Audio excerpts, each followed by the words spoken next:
शुभ AI creator में आपका फिर से स्वागत है। आज हम इतिहास के एक बहुत ही दिलचस्प पन्ने को पलटने वाले हैं। सोचिए जरा, सिर्फ एक अफवाह और एक पूरा का पूरा साम्राज्य हिल गया। तो चलिए थोड़ा पीछे चलते हैं। साल 1857। माहौल में एक तनाव है और तभी राइफल के कारतूसों को लेकर एक अफवाह उड़ती है और देखते ही देखते पूरे उत्तर भारत में बगावत की आग भड़क उठती है। और इस आग की पहली चिंगारी वो लगी मेरठ की छावनी में। सब कुछ बहुत तेजी से हुआ। 10 मई की दोपहर मेरठ में भारतीय सिपाहियों ने विद्रोह का बिगुल फूंक दिया। उन्होंने शस्त्रागार पर कब्जा किया और फिर रात भर घोड़े दौड़ाते हुए दिल्ली की ओर निकल पड़े। 11 मई की सुबह तक वो लाल किले के दरवाजे पर थे। उनकी बस एक ही मांग थी कि मुगल बादशाह इस बगावत की कमान संभालें।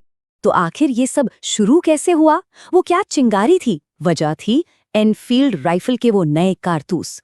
एक अफवाह जंगल की आग की तरह फैली कि इन कारतूसों पर गाय और सूअर की चर्बी का लेप है और इन्हें इस्तेमाल करने के लिए मुंह से काटना पड़ता था। अब ये सिर्फ एक अफवाह नहीं थी, ये हिंदू और मुस्लिम दोनों सिपाहियों के धर्म पर, उनकी आस्था पर सीधा हमला था। और जैसे ही विद्रोहियों ने बहादुर शाह जफर को अपना नेता माना, सब कुछ बदल गया। ये एक मास्टर स्ट्रोक था। अब ये सिर्फ कुछ सिपाहियों का गुस्सा नहीं था, इसे मुगल बादशाह की मंजूरी मिल गई थी और ये ब्रिटिश राज के खिलाफ एक संगठित जंग बन गई। दिल्ली पर कब्जे की खबर एक सिग्नल थी। इसके बाद तो जैसे एक लहर सी आ गई। गंगा के मैदानी इलाकों से लेकर दिल्ली के पश्चिम तक हर छावनी में बगावत की लपटें उठने लगीं। और पता है सबसे दिलचस्प बात क्या है? ये जो विद्रोह हो रहे थे ना, ये बिखरे हुए नहीं थे। इनमें एक साफ पैटर्न था, एक तरीका था। हर जगह कहानी लगभग एक जैसी थी। पहले एक इशारा होता, जैसे तोप का दगना, फिर हथियारों पर कब्जा, सरकारी खजाना लूटना, फिर जेल, अदालत, डाकघर जैसी सरकारी इमारतों पर हमला, और आखिर में आम लोग भी सिपाहियों के साथ आ मिलते थे। मतलब ये एक सोची समझी लहर थी। हालात इतने बिगड़ गए थे कि मई-जून 1857 तक ब्रिटिश राज की पकड़ बिल्कुल ढीली पड़ गई। एक अंग्रेज अफसर ने तो यहाँ तक लिखा कि ब्रिटिश शासन ताश के पत्तों के महल की तरह ढह गया। विद्रोहियों की लहर के सामने अंग्रेज बस अपनी जान बचाने के लिए भाग रहे थे। लेकिन यहाँ एक सवाल उठता है, क्या ये सिर्फ गुस्सा था, एक तोड़-फोड़ थी, या इसके पीछे कोई बड़ा सपना था? मतलब विद्रोही अंग्रेजों को हटाने के बाद कैसा भारत बनाना चाहते थे? इसका जवाब हमें मिलता है आजमगढ़ घोषणा पत्र में। और ये सिर्फ कोई मांगों की लिस्ट नहीं थी, ये तो एक विजन था, एक नए भारत का खाका। इसमें जमींदारों से लेकर व्यापारियों तक, सरकारी मुलाजिमों से लेकर कारीगरों तक, हर किसी के लिए एक बेहतर भविष्य का वादा था। ये समाज के हर तबके को ब्रिटिश राज के खिलाफ एक साथ लाने की एक जबरदस्त कोशिश। और इस पूरे विजन की जो सबसे मजबूत कड़ी थी, वो थी हिंदू मुस्लिम एकता। घोषणा पत्रों में मोहम्मद और महावीर दोनों का नाम लिया गया। ये एक ऐसा युद्ध था जिसमें हिंदू और मुसलमान दोनों का भविष्य एक साथ दांव पर लगा था। अंग्रेजों की बांटो और राज करो की नीति यहां आकर पूरी तरह फेल हो गई थी। और देखिए, ये लड़ाई सिर्फ बड़े बड़े नेताओं की नहीं थी। उत्तर प्रदेश के गांवों में शाहमल जैसे स्थानीय नायकों ने इस विद्रोह को एक असली जन आंदोलन बना दिया था। और इसी तरह की जमीनी हकीकत का विश्लेषण हम शुभ एआई क्रिएटर पर करना पसंद करते हैं। शाहमल की स्ट्रैटेजी देखिए कितनी कमाल की थी। उन्होंने 84 गांवों को एक साथ जोड़ा, सरकारी इमारतों पर धावा बोला, पुल तोड़ दिए ताकि अंग्रेज आगे ना बढ़ सकें, और सबसे जरूरी, दिल्ली में लड़ रहे विद्रोहियों तक रसद पहुंचाते रहे।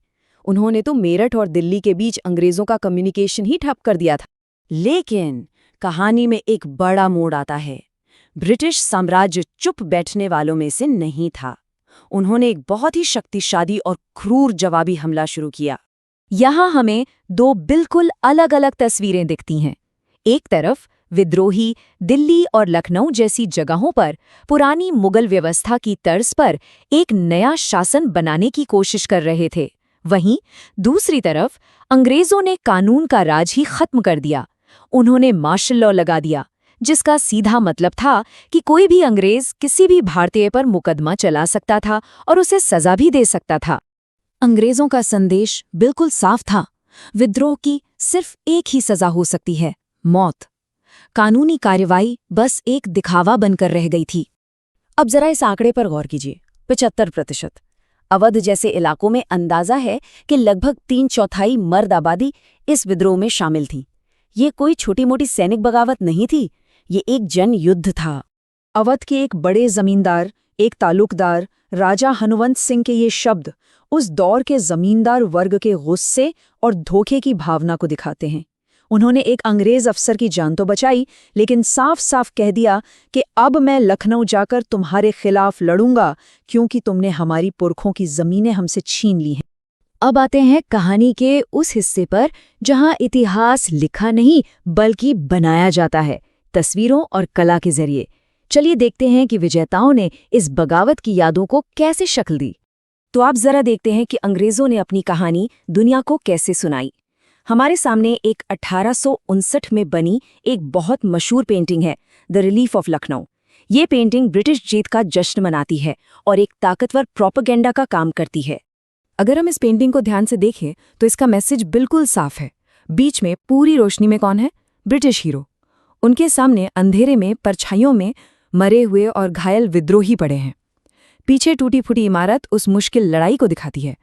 लेकिन इन हीरोज का विजयी अंदाज ये संदेश देता है कि ब्रिटिश सत्ता वापस आ गई है और व्यवस्था की जीत हुई है। तो यहाँ एक बहुत साफ नैरेटिव बनाया जा रहा था।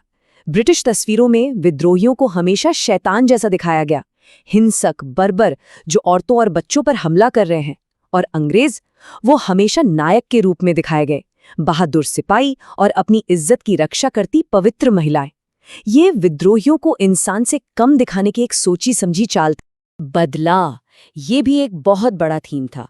विद्रोहियों को तोप से उड़ाने जैसी क्रूर सजाओं की तस्वीरें खूब बनाई गईं। इनका मकसद दोहरा था, एक, ब्रिटेन की जनता के गुस्से को शांत करना, और दूसरा, भविष्य में किसी भी बगावत की हिम्मत करने वालों के दिलों में खौफ पैदा करना। और ये हमें एक बहुत ही जरूरी सवाल पर लाकर छोड़ता है। हमने जो कुछ भी देखा वो विजेताओं का नजरिया है, लेकिन जरा सोचिए, अगर ये इतिहास विद्रोहियों ने लिखा होता तो उनकी तस्वीरों में क्या होता? उनकी पेंटिंग्स क्या कहानी कहती? वो किसे हीरो दिखाते और किसे विलन? शुभ AI क्रिएटर पर हमारे साथ इतिहास के इस सफर में जुड़ने के लिए धन्यवाद। अगर आपको यह विश्लेषण पसंद आया तो ऐसे ही और भी गहरे ऐतिहासिक विश्लेषण के लिए लाइक और सब्सक्राइब जरूर करें।